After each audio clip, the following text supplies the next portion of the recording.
The Lake Erie Grape Discovery Center is the official visitor center for the New York State Lake Erie Concord Grape Belt Heritage Area. Supporting and promoting the grape industry, visit us and learn about grape growing history in the Lake Erie region. Shop for grapey gifts, taste local wine in a Concord vineyard. Westfield Memorial Hospital provides high-quality health care to residents of Western New York, offering patients the most sophisticated medical advancements while keeping the ease and familiarity of a community hospital. Support for Chautauqua Sunrise has been provided by WRFA 107.9 FM, Jamestown's public radio station, streaming online 24/7 at WRFALP.com.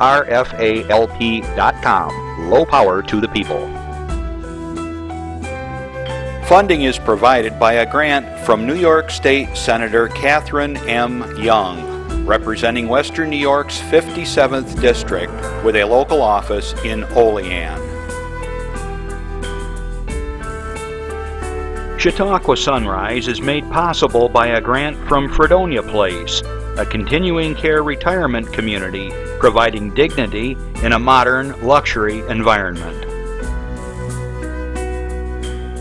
Meter's Restaurant, a family tradition for over 50 years in downtown Ripley, is a proud supporter of Chautauqua Sunrise. Meter's provides all-day dining, banquet services, and custom catering, specializing in pie.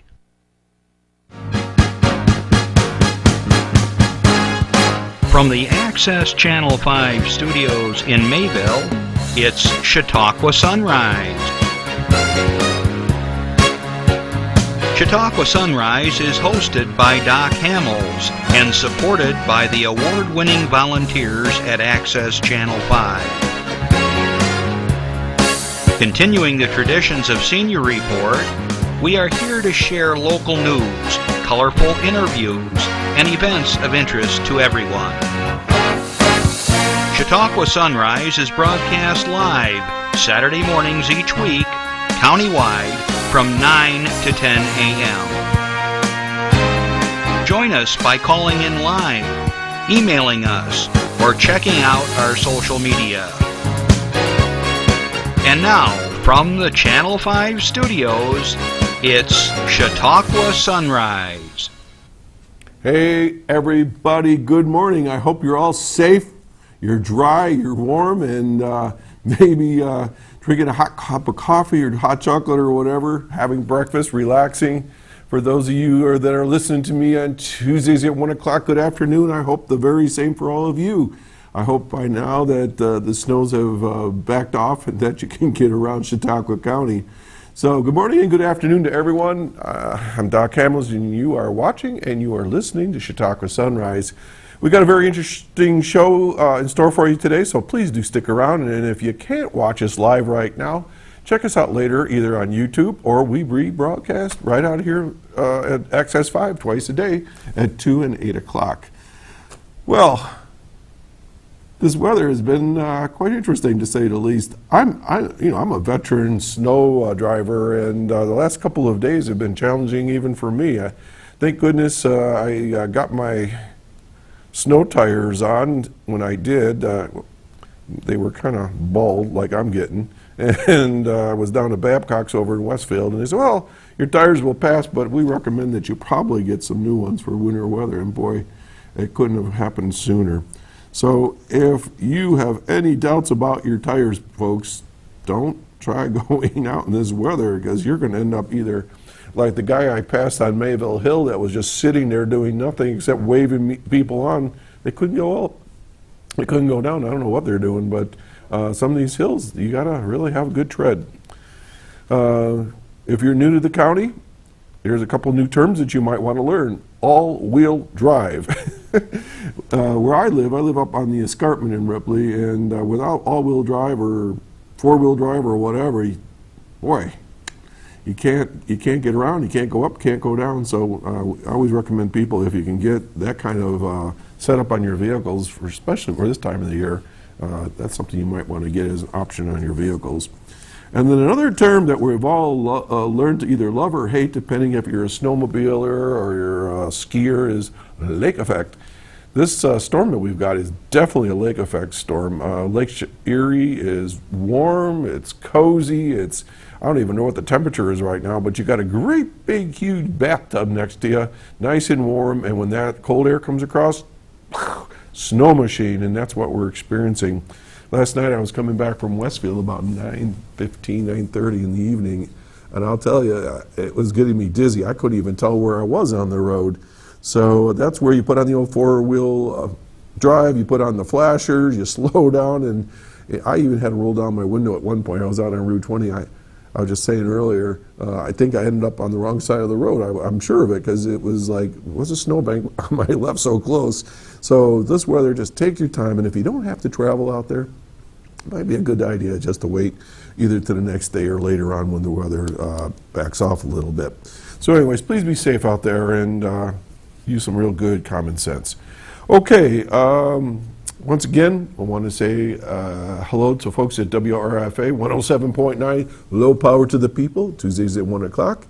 And I want to say good morning and to everybody else that if you have an event coming up, give us a call or write in with your event. As you know, we talk about spaghetti dinners, pancake breakfasts, we talk about fundraisers, we talk about special events of interest to the community, whether it's a seminar or a workshop, anything that's good for you that you might want to know, send it to us. We're happy to do that, okay? Don't be bashful. I want to share a little bit about my experience last week. Many of you know, a couple weeks ago we had Len Berry on the air, and we were talking about the big concert at the Reg, and it was called Home for the Holidays 2.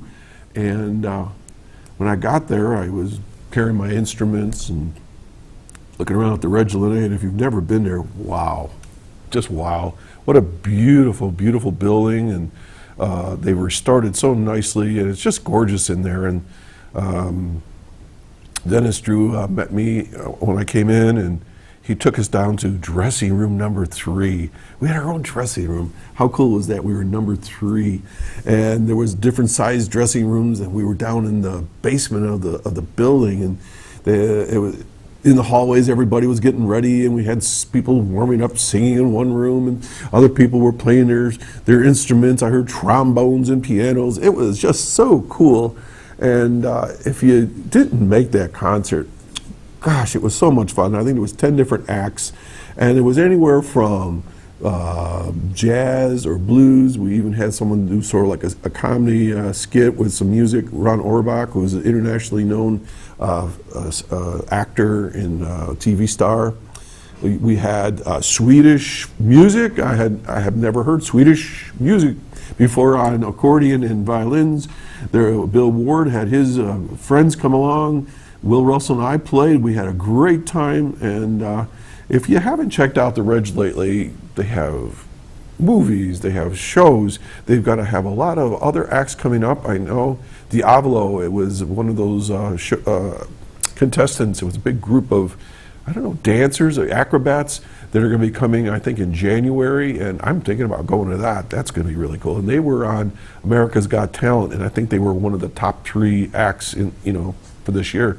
So Reg is bringing in some really, really cool acts. So anyways, just hats off to the Reg Lene and WRFA, Dennis Drew and company. That was just a great experience, and thanks for including Russell and Hamels. Last night we had another fun night with my friends over at the Lakeshore Center for the Arts. Rick Mascaro put together another production of It's a Wonderful Life.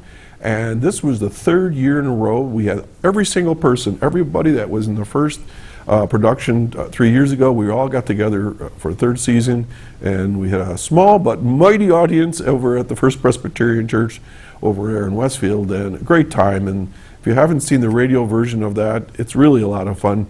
Imagine everybody dressed up in 1940s period costume, and they're doing various voice characterizations. I think I did 6 different voices, and lots of fun. Tonight I want to let people know that Will and I are going to be over at the wine cellar over in Jamestown. Hopefully the weather clears off and we can get there. So for those of you out in the Jamestown area or anywhere else, join us tonight. It's going to be a lot of fun. It's 7 o'clock to 10. Okay, we got a little different setup today where one of my guests is snowbound in Fredonia, and so we're going to be calling in to them later on And so right now, I want you to know that if you have anything you want to announce, call in the next few minutes. Otherwise, once we get my guest on the line, it'll lock up the system and we won't be able to have any call-in. So if you do have anything, give us a call, let us know, and we'll have somebody on the other end of the phone to take down the information, or we'll put you on live, okay? So I have a few announcements to make, and then we'll get right to our show. So let's see what we got here. Okay, this is one of the things that I always try to promote because people aren't aware of it. The Northern Chautauqua Community Foundation has grants and scholarships. Now, they're up there in Dunkirk, and the reason why I mention it is because this time of year, especially high schoolers are thinking about, where am I going to go to college, how am I going to pay for college, and so forth, and so are the parents. And they have lots of things you can apply for. So if you go to their website at nccfoundation, all one word, .org, and they have buttons you push and forms to fill out. And if you're a not-for-profit, if you're a community, a municipality, they have a lot of grants that are available for beautification, for economic development, all kinds of things. So check it out, okay? All right, we have this thing called the Community Benefit Grant Program right along with what I was saying. So let's see what it says here. The Community Foundation of Northern Chautauqua County is accepting letters of interest to the Community Benefit Grant program until March 1, coming up, so that we got about 3 months yet. Letters of interest are to include a brief project description, the estimated number of people impacted by the project. Now that's important because they want to make sure that the monies that they provide have the best bang for their dollar, okay? So, you know, be sure that when you fill these forms out that you really describe what it is you're doing. Also include the amount of funding requested. Letters need to be 2 pages or less and submitted electronically to EDUNN. Okay, let me spell that. EDUNN, that's the person's name, at nccfoundation.org. Okay, eligible applicants must be IRS designated, which is a 501c3 nonprofit organization. The Grants Committee will review each letter before selecting projects for further evaluation. Those organizations will then be requested to submit a full application. So this is part 1. This is the first step. So you want to catch their attention, so write a good 2-page letter. The committee gives priority to applications that address immediate and essential community needs, promising opportunities, and projects with the greatest community impact. Okay, twice a year they do this in March and September. And the foundation considers grant proposals from nonprofit organizations that serve their communities. Okay, and if you have any other questions, give Eileen Dunn, who's the program coordinator, a call at 366-4892. Okay, let's go to Jamestown and my buddy over there, Ken Harley at Rolling Hills Radio. They're talking about their December show, and that's going to be this coming Monday at Shawbucks. Headlining the December show is a 2-act show with David Michael Miller and a group called Almond and Olive. Almond and Olive is a 2-singer/songwriter group, Natalie Alms and Ollie Davidson. Shawbox doors open to all those holding or purchasing tickets. Starting at 5:30, they have a happy rolling hour, they call it.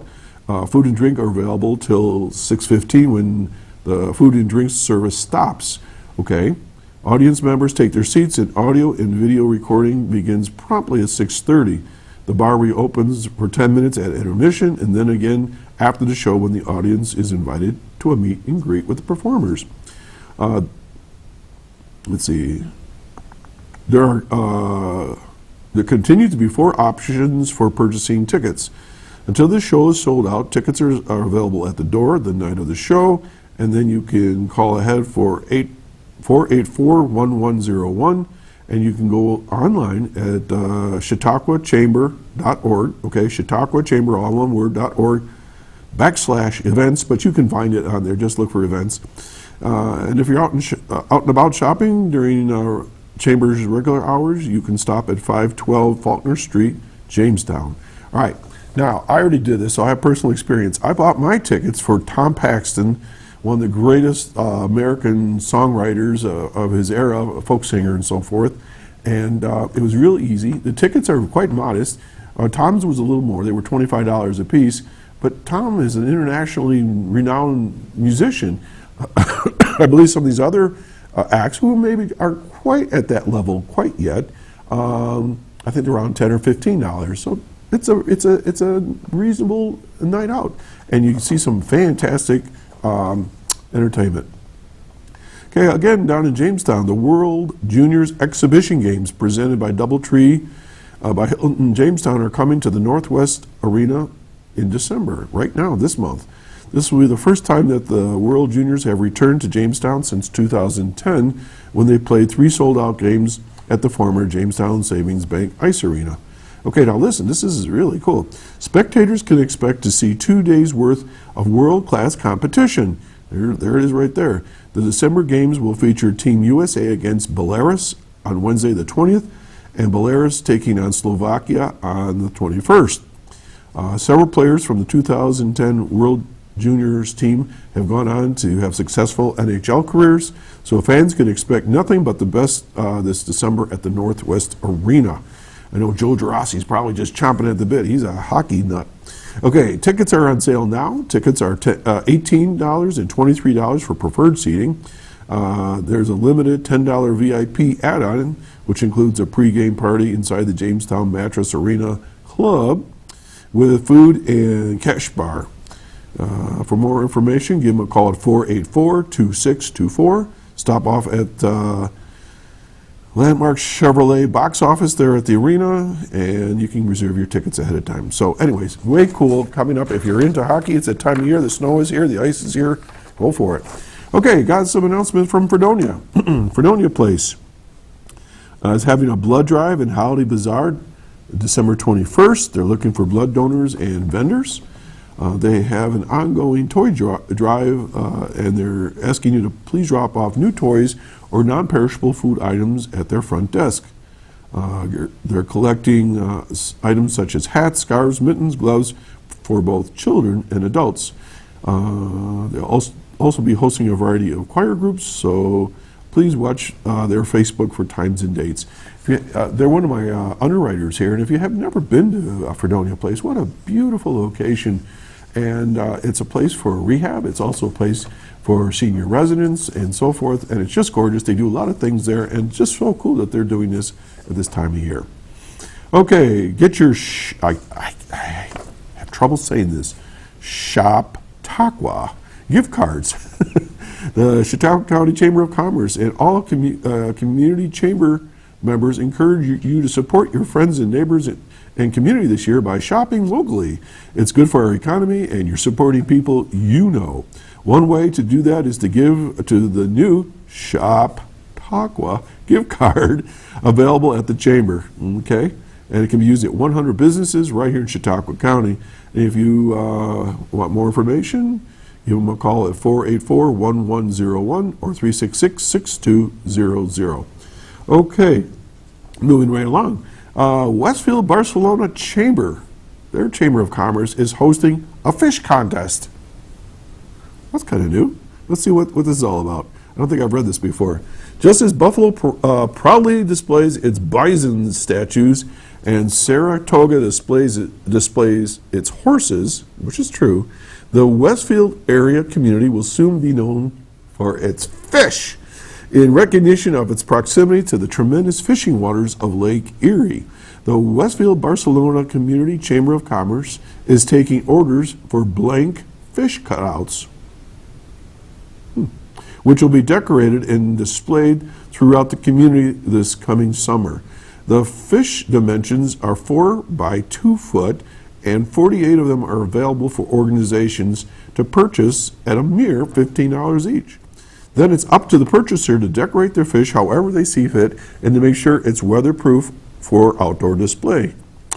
The decorated fish will be kept secret until they are unveiled on Friday, June 1, the opening first Friday of the 2018 season. Well, this sounds like a lot of fun.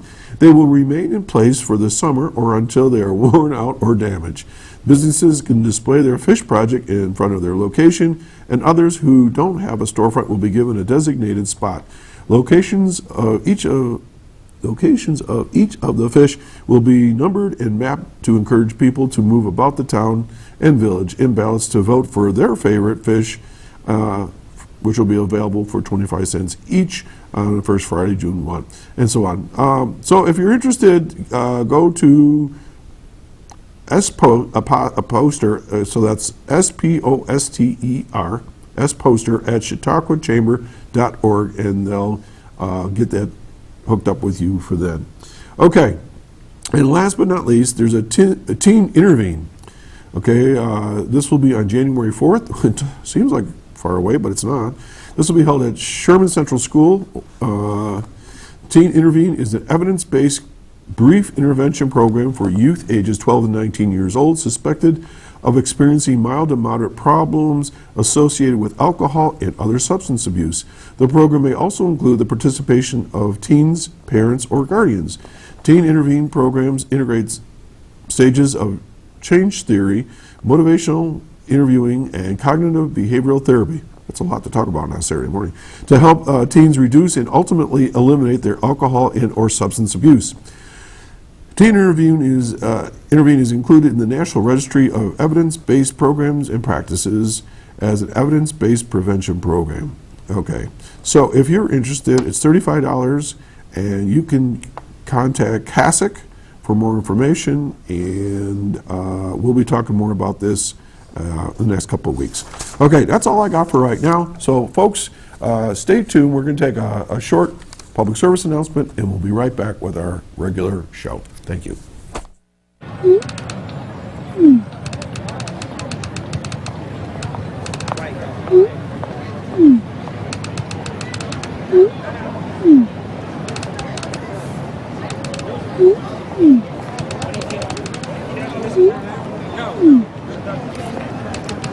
Don't ignore the subtext.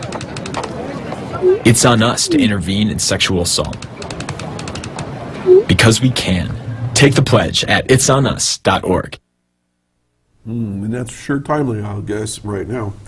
Okay, folks, I want to welcome to our show Jim Caflisch, who is a former county legislator, a business owner, I know that. You're the chairman of the Chautauqua County Land Bank, and you're also the director of real property tax here in Chautauqua County. You got a lot of titles. A lot of things going on, Doc, yes. So welcome to the show, and we'll get to you in a second, and we're going to get Gina Paradis on the phone here in a minute because she's tied up in Fredonia, and so guys, you just let me know when we have her on the air, and we'll start talking with her as well. Okay? Okay, great. So, Jim, I served on the Chautauqua County Planning Board, and I remember Mark Geis was talking about some grant, and this was a number of years ago, where he was intense and intent. You know, Mark, he was an intent guy. Yes. And he said something about a land bank, and we're kind of looking around. What are you talking about, a land bank? So that's the topic of today. So can you get us started? What is a land bank? Well, it's not the typical bank that you would deposit money in your local community. It's a organization which banks properties which are distressed, and we try to find an outcome for that property which will benefit a neighborhood that's starting to maybe go downhill. Mm-hmm. This concept got started in Michigan probably 8-9 years ago, and we found out about it here in Chautauqua County. Mark Geis was one of the instigators to try to get moving on it, and former county executive Greg Edwards asked me to work with Mark. The two of us came up with a plan. New York State was very interested at the time, and they chartered 7 land banks. We were one of the original chartered banks. Oh, that's terrific. And our funding comes from the fines that have been levied against the major lending institutions going back to the 2008 mortgage crisis. So when you approached New York State, what did you say to them that must have got their attention to grant money and so forth? What did you say to them? Well, fortunately, we had Mark Geis here, who is a very, very good person to put a grant application together. That's key. That was key. The two of us worked together for probably, 3 or 4 months to put the application together, and it was a process where you put the application to the state, And ours was a very comprehensive plan. I don't know, probably 300 pages. Holy moly. So when we presented it, we didn't know what they would say. And I thought we had a good plan, and so did Mark. And lo and behold, we were funded over $1 million on our initial request. $1 million. That's no small chunk of change. Right. So, what was the root of this? I mean, what brought you to the point where you even thought you needed to do this? Well, the genesis came from the study that was done in Jamestown. Oh, all right. Where I can't remember the organization, the name escapes me, the gentleman who did the study, but the distressed housing situation in Jamestown was acute. A lot of homes were just so dilapidated, neighborhoods were run down. It was just a classic case of an urban area that was suffering a lot of blight, bleeding jobs, flight of people who would normally keep a property. They were just leaving, getting up and walking away. And that's where it kind of started. And we recognized that Jamestown is a key part of Chautauqua County. It's our largest city, and we felt we needed to come up with a plan of some sort to try to address that. But the land bank could also address all communities across Chautauqua County. It wasn't just for the cities, it was for the rural areas too. And so the biggest part of it was the demolition part of it. Mm-hmm. That still was our biggest function, to demolish properties. And our mission for the land bank is to take a distressed property in an otherwise good neighborhood and try to rehabilitate it, because one bad property can have a disastrous effect on the values of 40 or 50 properties around it. Absolutely. And there's $30 of need for every dollar of funding that we get. So we have to be very, very selective, very careful how we use our funding. The Attorney General's office is also watching us very closely. We submit reports twice a month. Wow, that's quite a bit. It is. They're staying right on top of it, and so far they've been very, very happy with our progress, our performance. Mm-hmm. I think I'm probably being a little prejudiced, but I think our land bank is probably one of the model land banks in New York State, if not the nation, for how we operate. That's terrific. And we have the executive director right now on the line. So good morning, Gina. Good morning, Doc. Good morning, Jim. Good morning, Gina. Gina, you're on the air, and we have your name, we have your picture popped up here, and I picked the one that I thought you would like. It's a black and white, but we're so sorry you couldn't join us today in person, but this is almost as good. I know the weather is treacherous up on Route 20 between Fredonia and here, so is it still snowing pretty good out there? Yeah, it sure is. It's coming down in boatloads. In fact, I almost couldn't get up my hill back to the house this morning when I decided to turn around. Sure, make me feel even worse. That's okay. Well, I'm glad we talked this morning and we have this plan, because it's going to work great. So Jim has just given us, I think, a good initial first blush on the county land bank, and maybe you were hearing some of his discussion. But the first question I have for you, Gina, is what do you do there? What does the executive director do? Well, a little bit of everything. That's part of the fun of the job. I was the only full-time staff person there for at least a year or so, and my daily responsibilities was anything from walking into an abandoned house to check out all the mess and the filth, to meeting with legislators to talk about our program. So it's very varied from one day to the next. But we do a lot with regards to assessment and, looking at homes and seeing if they're either rehabable or if they really look like they need to be demolished. We also do a lot with our programming in terms of looking at funding sources and tracking our performance, from a state perspective, to make sure that we're on track with our mission. And well, Jim was just saying that you have to file reports twice a month. Twice a month with the. I mean, that's almost unheard of with grants and things like that. So, Gina, Yeah, what's your background? I mean, I'm sitting here going like, I wonder, what do you have to, what's your background to be the director of a land bank? I mean, do you have construction background or banking, like financial backing, or what's your background? I have my construction background only really stems from the remodeling I've done on my own, the renovations that and my other half happens to be a contractor, so that helps. I'm exposed to it all the time. Sure. But my background really stems more from the economic development area. It comes together, sure.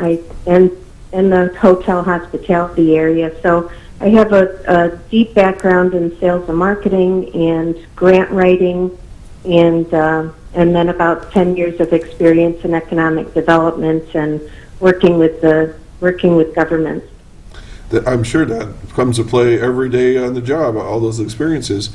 Gina, I'm curious, and maybe the listeners and viewers are interested as well, but Jim mentioned there's derelict houses and that, but what's the cause of this? Is there a lot of it in the county?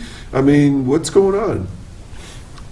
I think, most of it is driven by economic decline and declining populations as a part of that. Our population in Chautauqua County has been in decline for quite a while.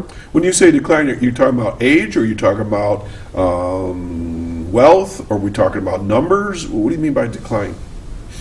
Actual loss of population. So people either moving out of the region and population itself declining in terms of the number of new citizens being born into the county. Sure. So it's a combination of that, but it's been happening for over 10 years. And with the economics and companies leaving the area, has a difficult expense on the county and its residents in terms of job loss and people move out. But also the real estate market being in decline, and the mortgage crisis that we've gone through recently also has a dramatic effect on the housing market. Okay. And all those things together create this perfect storm. A lot of abandoned housing. Okay, Jim, I know we mentioned earlier you were a legislator, and I'll throw this question to you, and as well as with your job as the director of real property taxes. They say that economic development hits first or improves like large cities or industrial areas. Where's Chautauqua County in relationship to the comeback? Is it slower, faster, about the same, or? I think it's a little slower in our area just because we're a long ways from Albany. Mm-hmm. The number of investment opportunities that companies are taking haven't been substantial yet in Chautauqua County. We do have the Annex project coming into Dunkirk, which has really helped stabilize the Dunkirk real estate market. Properties are increasing in value there. In the South County, Cummins Engine has hit an uptick lately, so they're hiring again, and that'll help a lot down there. So we do have some opportunities, but we kind of fall to the side a little bit because there's just not a lot of, again, what I call projects that can be constructed on a moment's notice in Chautauqua County. Our infrastructure is a little bit old. In the North County, we're trying to put the North County Water District together, which if we can do that, I think that will be a huge benefit to revitalizing the industrial base in northern Chautauqua County. Okay, so Gina, with that in mind, with the slow progress of the economic comeback for Chautauqua County, which is not unusual for rural communities, so would you say that's probably part of what's going on here with the housing? I think in the past it has, but I think we're at a tipping point now where there may be some opportunity that we're trying to grab a hold of. Terrific. Our timing right now is essential to making that happen. So we're always keeping that in mind and trying to be strategic with regards to our acquisitions and our program opportunities to try and create some housing that will be attractive to potential employees and employers that are coming into the area. Okay, Gina and Jim, I don't care how we do this. I mean, you can kind of, I know you can't see Jim and he can't see you, but maybe as we're going along, you guys can kind of jump back and forth on this. But could you walk us through day one of the process of how the land bank gets involved in the house or community or whatever? So I don't care where it is in the county, you pick an example or a fictitious one if you want, and walk us through for the viewers and our listeners of how the land bank works, because I'm sure they're very interested, because every one of us right now probably has a house in mind that's in our neighborhood or our communities that we're thinking, I wonder if that's eligible for this, okay? Well, the one thing first I'll open up with, Go Doc, for it. is the property has to come to us free and clear of any encumbrances. How's that work?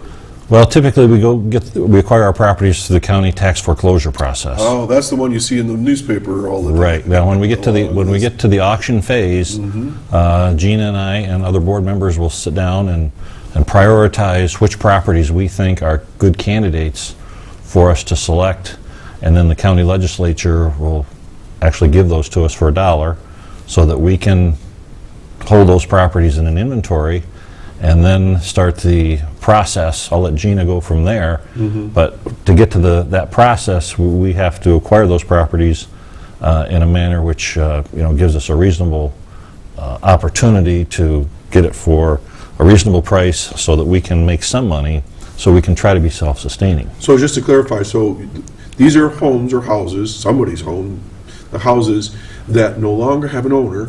Either the owner's walked away, they're deceased, there's nobody inheriting it, and it's on the tax rolls, and it's going to go up for auction, and somebody might pay $100 for it and let it just sit there forever. And we see that quite often. We do, but we have a 2-year foreclosure process, so no property goes more than 2 years in arrears on taxes.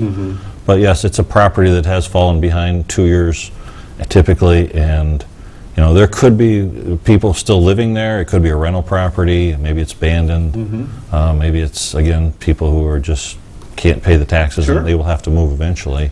So Gina, do you go and visit these properties prior to the auction? I'm sorry, I didn't hear you, Doc. That's okay.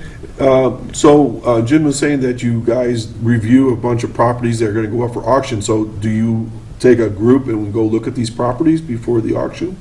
We generally will do some drive-bys to ascertain, the basic condition of a property, and also we try to ascertain the occupancy as well, because we do try to avoid taking properties that are occupied. Oh, okay. So generally they're abandoned properties. So do you ever get a chance to get inside these? I mean, you see these shows on TV, these flipping properties, and they buy the property for $100 and they'll go in there and it's like, oh my God, what did I just buy? I mean, is that your experience, or do you? Oh, we often have that experience. Oh, wow, that's quite and unfortunately, that's often the experience of people who buy things at the auction, and one of the things that we try to remedy, because when we take the property, we go in, we do the assessment on it, we have the property appraised in as-is condition, and then we clean it out and market it at 60% of the appraised value.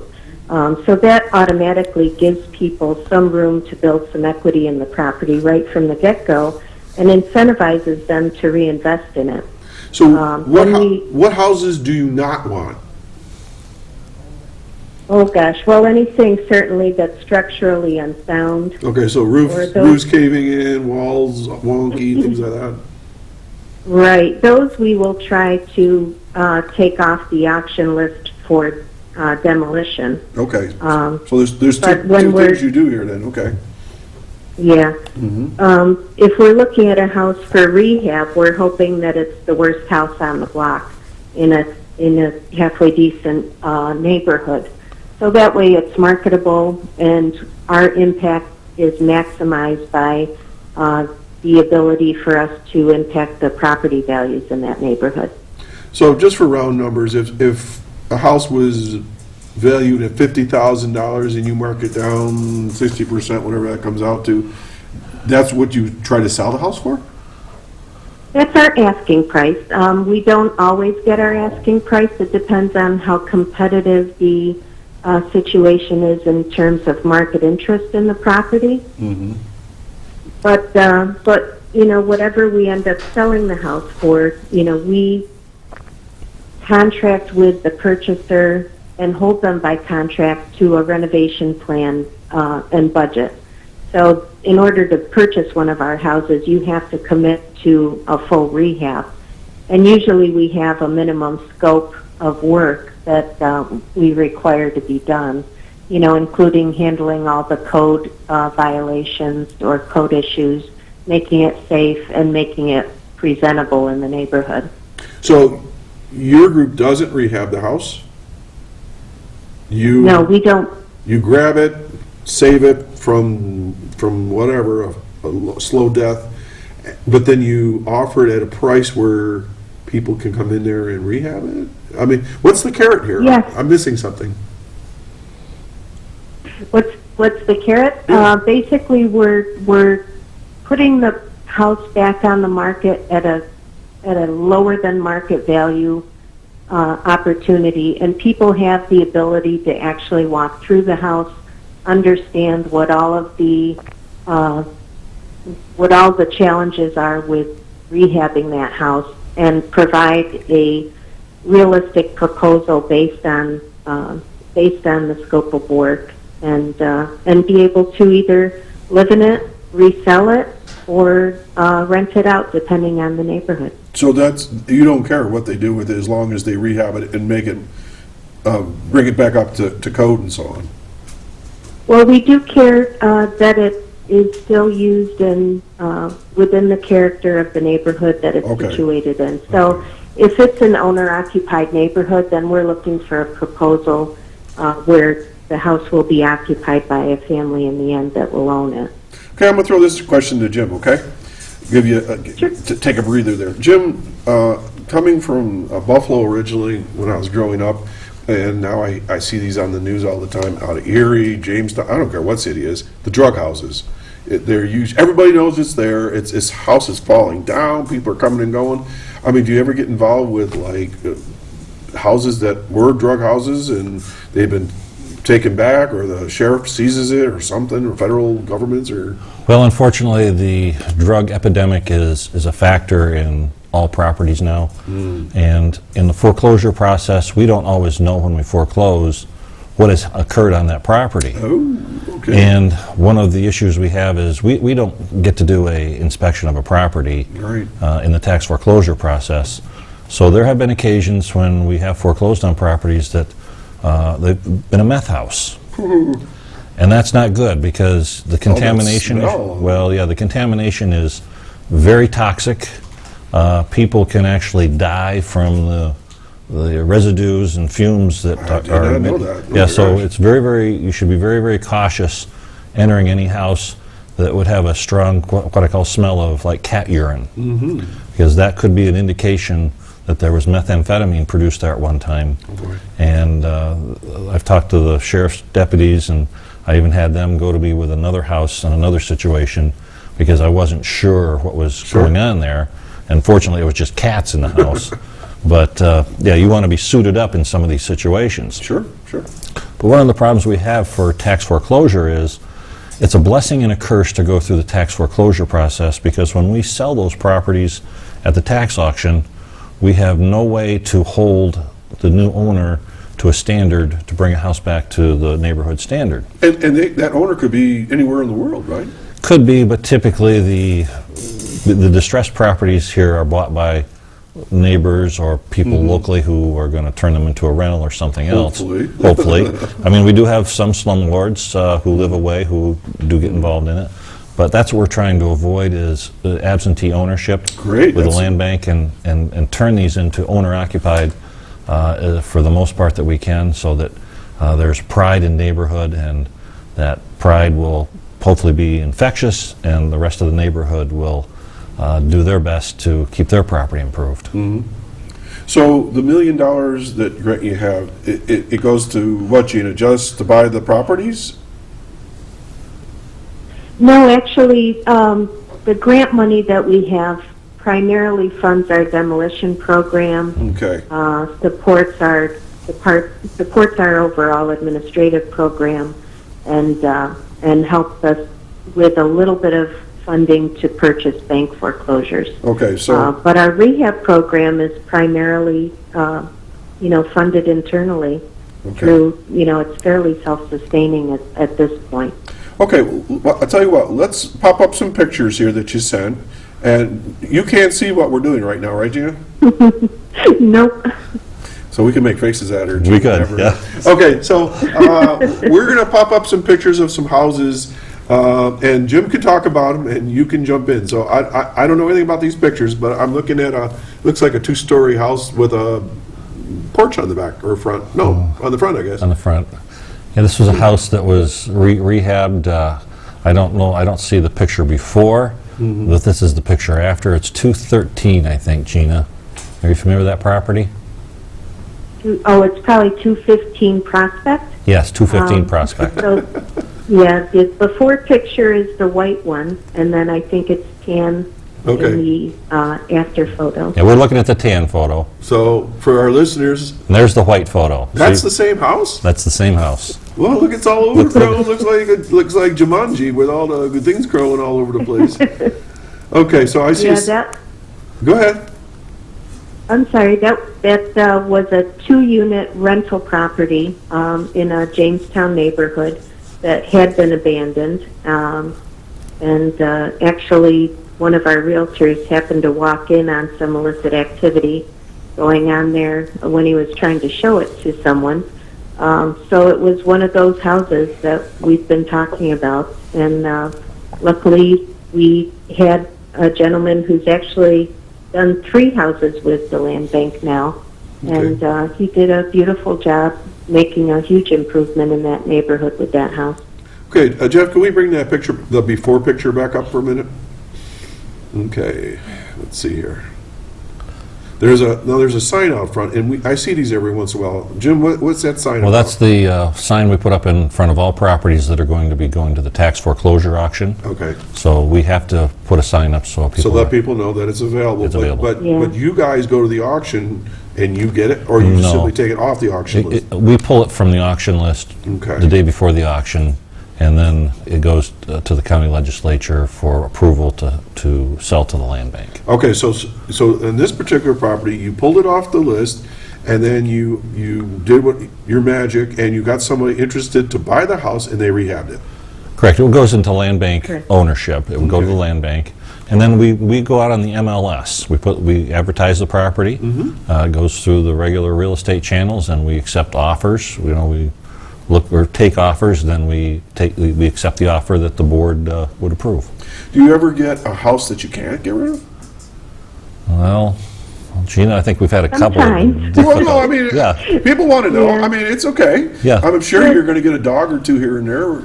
Oh, sure. Yeah, we have some that will sit in our inventory for more than a year, and and then we really have to. Sometimes we have to go out and solicit interest from developers that we think, have the ability and wherewithal to take something like that on. That was the case with a big property that we had in Westfield. It was just a beast. It had 5 apartments and had been a blight on the neighborhood for probably 10 years. And we were almost at the point where we were going to demolish it, but it was going to cost us a lot of money to demolish. And we were able to talk Jim Alexander, a contractor from Westfield, into purchasing it, and he's rehabbed it into a beautiful apartment setting for 5 families. Terrific. And good housing is tough sometimes, in areas. So let's see here. So when you pull these houses off the auction list and they go into the land bank, now are you responsible for insurance and Insurance, keeping the tax- heat on and things like that? Well, we are, in a sense, yes, we would pay we have to insure them. We do a clean out. Okay. Typically, we don't have the utilities on, they're turned off. Okay.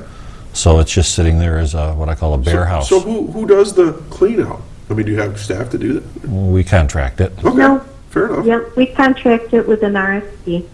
Okay, so I think we have more pictures, Gina. So let's see what we have. Yes, Anything there's else that pops two up? more, I think. All right, whoa, we're looking at a house that looks like it's in a jungle as well. Is that a common theme? A lot of trees around. Yeah. It is. I don't know which one this is. This This- looks like a 3-story. It's a big green one, Gina. Yeah, it's 721 Deer Street in Dunkirk, Okay. and that was recently completed, and you'll have the after picture there. Okay, let's see what that Um, looks like now then. Okay, little drum roll here. You gotta be kidding! Where are all the trees going at it? Yeah. Wow, look at Yeah, that. that All new porch. it was a phenomenal, beautiful house, and the person who had previously owned it had started to gut it and do some repair work, and unfortunately, events led to them walking away from the building, and everything got grown over and started to deteriorate further. And luckily, we had a young developer that is very interested in doing this kind of rehab work, and she I would say, she had a tremendous job on the interior, and has just resold it to a family who will be moving in during the holidays. That's terrific. And for our listeners, the house basically that has been, wow, landscaped totally differently. All new porch on there. It looks like it was been resided maybe. Wow, new windows. I can tell from here. That's definitely. That's terrific. You know, I'm thinking you're the guys that people should call now. I'm not trying to get you too much business here, but I mean, you know, you're the folks that people always grumble about over coffee at the restaurants and say, who's going to come in here and clean up this place, and who do we go to get rid of these old houses? I mean, you're doing it. We are. It's again, like I mentioned earlier, it's a difficult task because the need is so great, but we have the limited funding, and we try to again maximize our dollars by leveraging in kind with the communities on land bank credits for demolitions. That's our greatest expense. It's $25,000 to $30,000 an average demolition now. Mackerel. So that's a very expensive part of our program, and that's where most of our funding is used for demolition work. Okay, so Gina, have we gone through basically the whole process? You find something out on the auction list that people that gone to foreclosure, you take it off the list, you clean it out, you resell it at, would you say 60% of the value, and then they take it, Yeah, rehab it's it, and they flip it or do whatever. And so how many houses have you done so far as in the last 5 years? We've done 60 rehabs that have either been completed or are currently in process.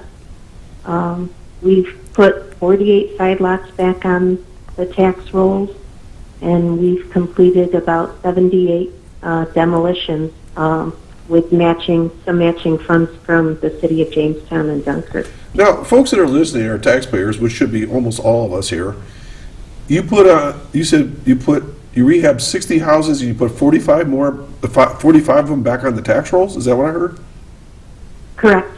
That's huge. That's huge to a small community when you can put on a couple more buildings or a business or whatever back on the tax rolls. I mean, that's tax money coming in. That's real money, isn't it? Yeah, the rehabs alone have put over $3.3 million in assessment value back on the tax roll. That's terrific.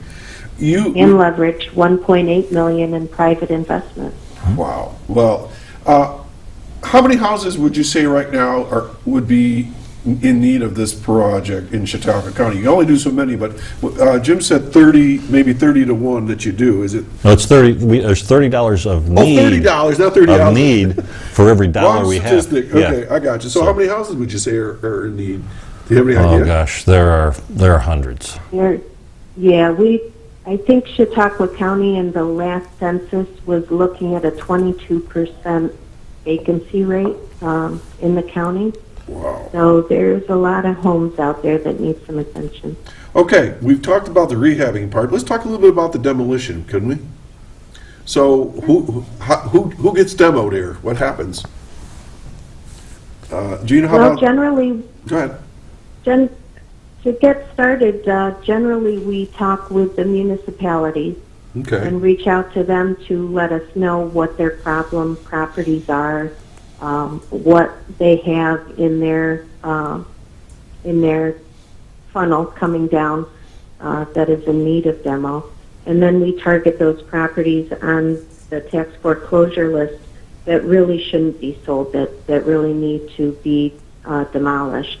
And we'll pull those properties from the auction list so that can be completed. Okay, so I'm imagining a house right now that I know of. The roof is caving in. Trees are just like those other trees growing up, maybe in the middle of the house for that matter. So who does the demo? You subcontract that as well? Mm-hmm. Okay. So they come in there and they knock the building down. Now, Jim, you referenced landfill credits. I'm actually familiar with that. So the town, let's say Ripley, we have X amount of credits. They're like little chips that we can exchange with the county landfill that we don't pay. That's correct. Part of this whole project, when we got started, we had to figure out how communities could afford to do this if they didn't have CDGB funding or other HUD sources. Right. And so county executive at the time, Edward, said, why don't we initiate a program where each community gets so many credits at the county landfill, and they can also use their credits with other communities. So that has helped too, because communities can trade these back and forth. Wow. And it's made, the whole problem of disposing of this waste at the county landfill much easier. Okay, so let's take a Ripley, a Clymer, a Sherman, wherever you guys knock down a building. The local community uses their credits at the landfill, so that takes care of that $25,000 of demo expense, or is there other expenses? The Gina smile comes across the face. Gina knows the formula a little better than I do. Okay, go for it. Yeah, the debris disposal is a big expense. It's probably almost 30% of the cost of the demolition. Okay. But the other 2/3 plus is financed through our grant program. Okay. So the money that we receive from the Attorney General's office for the land bank programming is primarily used to cover that demo expense. We've spent so far over almost $1.6 million in demolition assistance to the cities and the rural communities. Okay, so the house is gone, whatever the building is just land now. What happens to the land? You sell that? What happens typically, the county has maintained what I call ownership, or stays in title on that, and then we call that a side lot. Okay. And what we would do is, I have Gina and her staff work on solicitation of offers for local ownership, because we want to see somebody locally right there adjacent, if they can, get first dibs on the property. And typically they will come in with an offer to our office, and part of the process is they agree to merge that vacant lot or side lot into their property. Gotcha. All becomes one. It becomes one, so that it's going to be cared for into the future, and that's worked pretty well. I think we've done, how many side lots, Gina? 50? At least 50. Okay. I know it seems hard to believe, Gina, but we're down like 40 seconds. Okay. So what's a phone number folks can call if they have, like a municipality or anybody just wants to get a hold of you for more information? Our office number is 716-969-7843. Okay. And where's your office? Is it just for people to know? Our office is located in the Fredonia Technology Incubator at 214 Central Avenue in Dunkirk. Terrific. All right, Gina, anything last you want to say? No, just thank you very much for the opportunity to educate the public a little more about our program, and I'm happy to speak with anybody who's interested. They can contact me at the office or through our website, which is chautauqualandbank.org. And thank you very much. Okay, absolutely, and I think you're doing a great service to our community and our taxpayers. Jim, last words? You got 10 seconds. I'm really pleased that we were here today to explain to people, and thank you for the invitation, and we look forward to coming back again and maybe explaining more what we do. Okay, we did it. We used technology and social media and everything. Look at that. So everybody, I'm Doc Hamels. You've been watching Chautauqua Sunrise. I've had Jim Caflisch, chairman of the Land Bank, and Gina Paradis, the executive director, as my guest. Be safe, drive safely, and keep your eye on the road, okay? We'll see you next week. We have another great show in store for you. Take care.